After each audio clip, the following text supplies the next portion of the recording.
लड़कियों को अपनी इच्छा बताने के लिए नहीं दबाने के लिए सिखाया जाता है।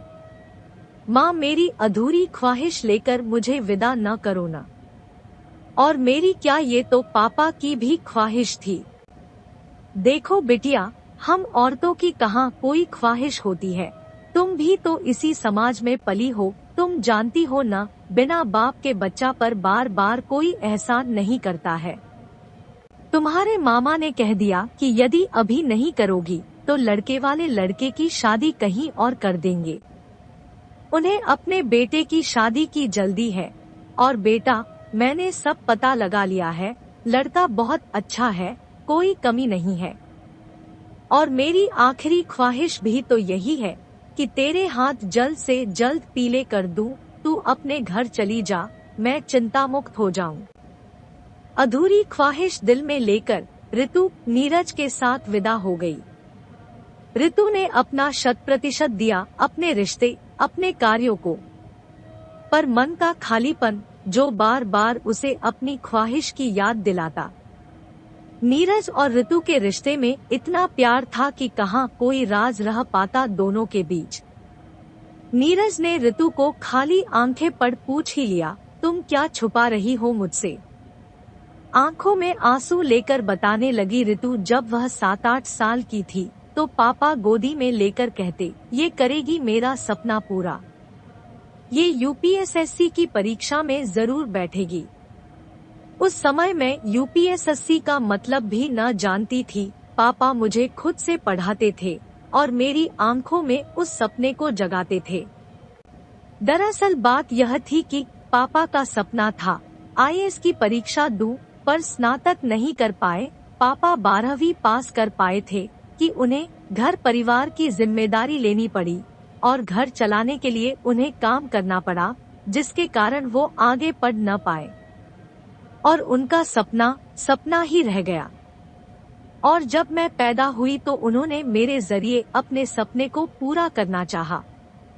और आप तो जानते ही हैं कि हमारे समाज में पिता अपना उत्तराधिकारी अपने बेटे को समझता है, पर उन्हें मुझसे कभी कोई शिकायत नहीं थी।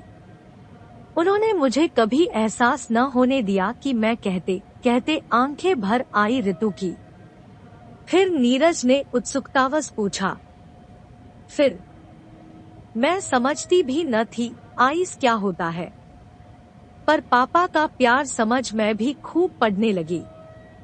जो जो बड़ी होते गई मैं भी खुद को आईएएस के लिए तैयार करने लगी, पर नियति को कुछ और मंजूर था। मैं जब 12 साल की थी, 7वीं में पढ़ती थी, तभी एक्सीडेंट में पापा की मौत हो गई।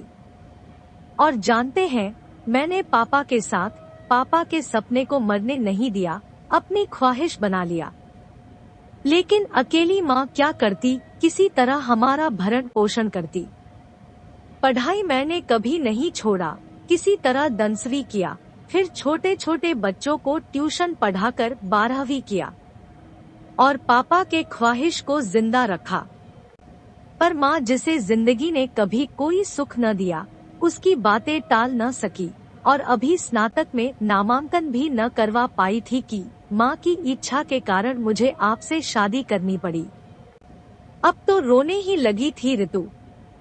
नीरज ने कहा, ऋतु तुमने पहले क्यों नहीं कहा कि तुम आगे पढ़ना चाहती हो?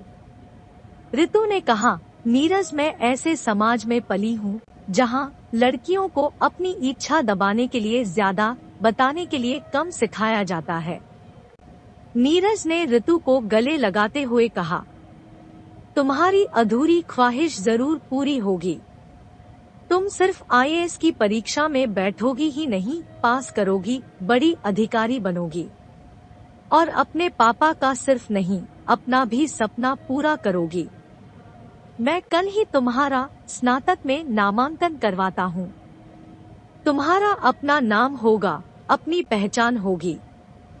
ऋतु ने कहा, तुम जैसे पति हो तो फिर कहाँ कोई सपना अधूरा रह सकता है। अधूरी ख्वाहिश पूरी करने की सफर पर नीरज के साथ चल पड़ी थी ऋतु। दोस्तों, कैसी लगी आपको ये कहानी? कृपया अपनी राय जरूर देना।